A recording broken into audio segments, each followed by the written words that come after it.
G6. The G6? G6. Wow. And what does G Yeah. stand for?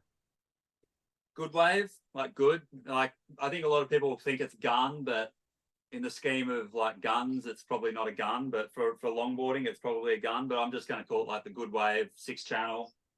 Um, yeah, it's like a turbocharged good wave longboard basically with the 6 channels, similar to the mid six. Man, that's so it's kind of a stretched out mid six longboard. Kind of, yeah. So it Oh my. actually it does outside of the channels. It does share some similarities to the mid six compared to the HIHP or the new HIHP speed. Yeah, it's still a pretty continual rocker base, but the tail it's got less tail rocker and more nose lift. So kind of similar to the way our mids are. They're a bit flatter in the tail and with nose rocker, it's compared to our traditional HP rocker, it's got that going for it. A little bit flatter in the tail, which makes it super fast. But extra nose lift, and as you can see, it's not that wide. It's pretty pulled in. It's only like 21 3/4 wide, so it's good to go. Yeah. So what kind of waves Yeah. are you using that on? I mean, it doesn't have to be huge or big, but just want some push, really. Like I think head high up, fine. Well, I mean, even you could probably ride it in under head high waves, but it's a lot stiffer of a board. It needs a bit more room to move. So for me, overhead faces or really hollow pockets is kind of where it's at. Yeah, I'm hanging to travel with this thing and get some, go to Indo or somewhere, or just next winter here on the beach breaks, just chasing peaks. It's going to be amazing having this board. I've only had a few surfs on it in overhead surf, and yeah, it felt amazing. But I'm really hanging to get stuck into it on this thing for sure.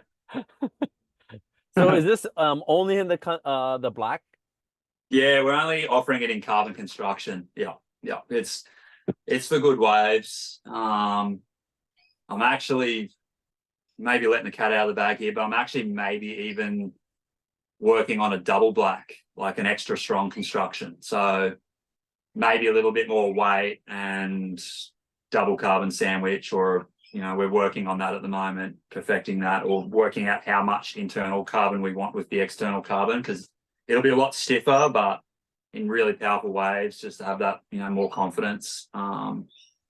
Yeah, it's going to be good. But yeah, just generally, just a standard carbon construction is going to be the base for this Just board for always sure. improving. That's good, man. I like it. I don't think this was going to be the board for everyone.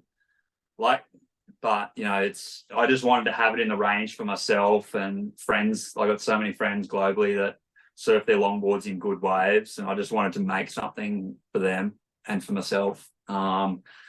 And yeah, I mean, guys, like I know there's a lot of guys from here that take longboards, 9-1s over to like surf Big Uluwatu and places like that. Like this board would be so much fun on those open faces over there.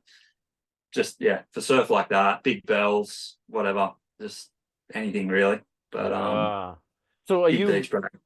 uh, quad thruster? Quad, yeah, it'll come with quad in a box. This was the first one, and I just said, don't worry about putting the box in it. So it's just a straight quad, this one. It's my personal board, but generally it'll come with the five option. I'm sure there'll be some guys that probably want to chuck a 9 or 10 inch single fin, and it's 9 inch probably what you only need a 9, but maybe chuck a single in it and just go. I Yeah. just Make it trim to it the out. channel. Yeah, exactly. Exactly. Could be really fun for that. Yeah.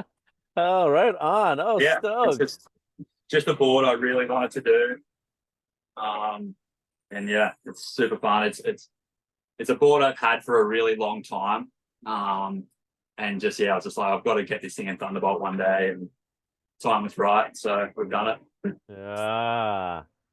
Yeah. So you have so you were saying you haven't ridden a lot. You meant that you haven't ridden a lot in the Thunderbolt construction, but you've had the poly version of it for a long time. Correct.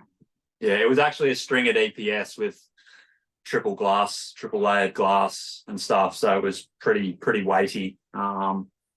And it, to be honest, it would get pretty neglected. It wasn't getting used as much as it should because it was pretty heavy. And I've you know, the HIHP has just been such a workhorse in all conditions, and not being too heavy, it was just the better option more of the time. But Mhm. I always looked at it and I was just like, man, if I had that in Thunderbolt, there'd be plenty of days I'd be wanting to ride it. So yeah, just wanted to do it.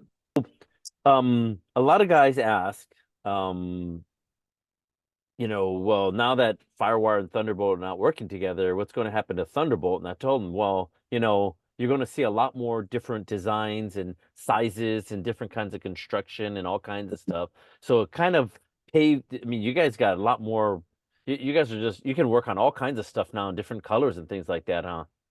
Yeah, colorway options. We can definitely being a lot smaller team and stuff there, we'll be able to, adjust and pivot and change and do stuff a lot easier now for sure. And yeah, I mean, they were incredible to work with. There was definitely no complaints there. Firewire, amazing company. Wouldn't change it for the world, but yeah, being able to have a bit more creative control and be nimble on our feet, and custom colorways and things like that potentially in the future. Like, yeah, it's all pretty exciting for sure. Yeah, I'm excited, man. Yeah. Right Yeah. on. Hey, thank you very much. Awesome, mate. Thank you. All right.